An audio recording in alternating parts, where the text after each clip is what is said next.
What if suffering you are facing today had connection with action, previous life? Why do some people experience repetitive illness?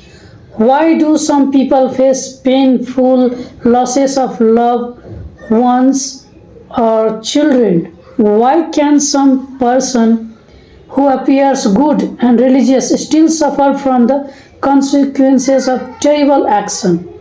Today we will be exploring the fascinating and powerful story from ancient Karma Vipak Shamita connected with Ashwini Nakshatra, right? This story told through a conversation between Goddess Parvati and Lord Shiva, a story about greed, story about sin, story about death, rebirth, and the mysterious laws of karma, right? So the story begins once Lord Goddess Parvati was curious about the mysterious mysteries of human destiny, asked Lord Shiva to explain people born under the different circumstances and experience such differences form of happiness and suffering, right?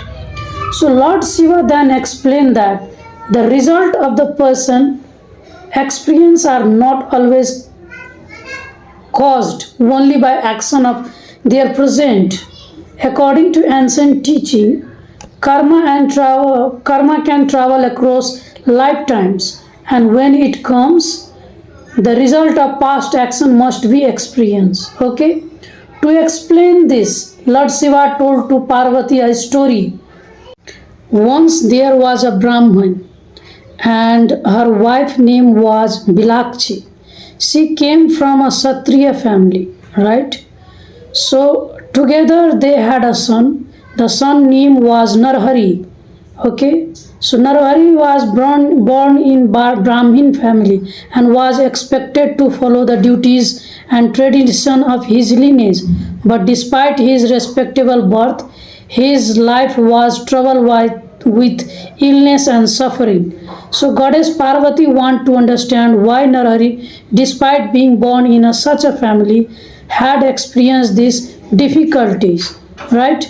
So Parvati in essence said, "O Lord Shiva, why does this person experience suffering in his life? What is the reason behind these circumstances, and how does this action of previous birth produce the result in this present birth?"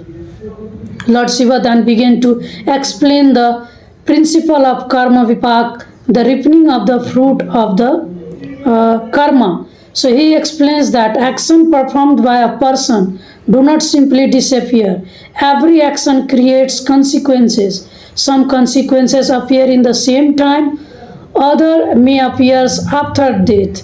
And according to ancient teaching, some karmic result may continue to another birth. Lord Shiva then revealed the past life connection behind Narhari's suffering. In the previous existence, the person connected with this karmic story had connected a grave act motivated by greed for the wealth. A wealthy Brahman and his son became victims of wrongdoing. So the Brahmin name was Lagra Sharma. They were killed and their wealth was taken. The stolen wealth was then used in different ways.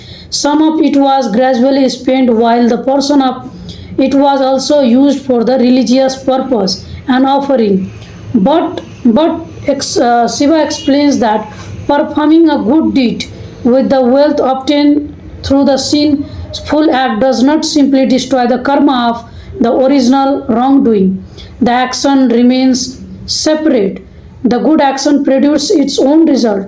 The harmful action produces its own result.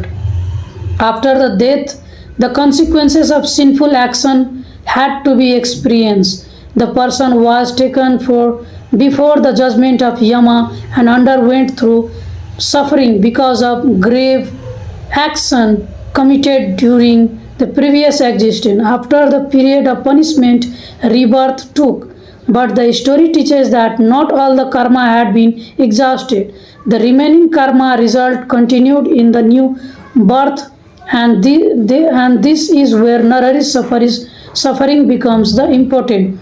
Although Narari was born as a son of the Brahmin and Bilakshi, he has experienced illness and difficulty that were understood through the doctrine of previous life karma. His present circumstances, therefore, not viewed as isolated event. They were connected much larger karmic journey. Okay, so see, the Lord Shiva then explained Parvati to karma broadly of three kinds. There are three kinds of karma. First is good subha karma, that is good deeds and favorable or religious activities you have done, that brings the favorable result. And there is asubh karma, that is a harmful action or produce painful result. And there is misra karma, so that is the mixed karma. So this occur when person performs good and bad action, resulting in the mixture of the happiness and suffering. This explains why human life can continue both joy and pain. A person may have good fortune in area of a life while experience suffering in another part of life. According to Lord Shiva, this is because the karmic action produces the different result. Why this is happening to this person? But the ancient teaching of the karma says that complete story may extend beyond the present lifetime. So the action of the past may create circumstances in the present, and the action of present may create circumstances in the future.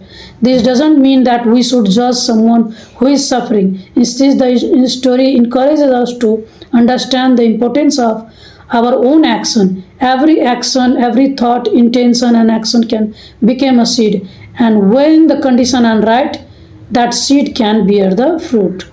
Stayed only for a moment, but the consequences of moment continued for beyond that single decision. He may have gained wealth through the violence, but he could not escape the consequences of the action through which that wealth was obtained. So the story of Ashwini Nakshatra is therefore not only a story about punishment, it is a story about choice. At every moment we are choosing what seeds we plant in our lives.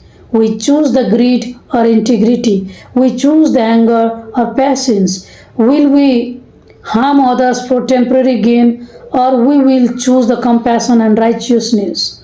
Lord Shiva's teaching to the goddess Parvati remind us that every action has consequences. Some may come immediately, some may other take like years.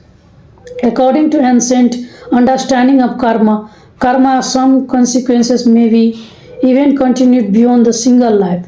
So story teaches us one powerful lesson. You may skip the eyes of the world, but according to law of karma, no action is truly without consequences. So before ending this story, let me ask you, do you believe our present life is influenced by the action of our past?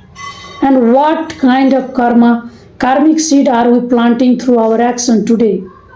Share your thoughts in the comments. So for more stories about like Nakshatra, ancient astrology, karma, Lord Shiva, Goddess Parvati, and hidden wisdom of ancient scripture, subscribe and join to this journey. Namaste. So we are officially starting. Okay. So this was the explanation of Ashwini Nakshatra Pada 1. So we are starting this series, and we'll go to all the 27 nakshatra. This nakshatra series. Please subscribe to our channel Asto Impact. Thank you. Namah Parvati Pate Har Har Mahadev Shambhu.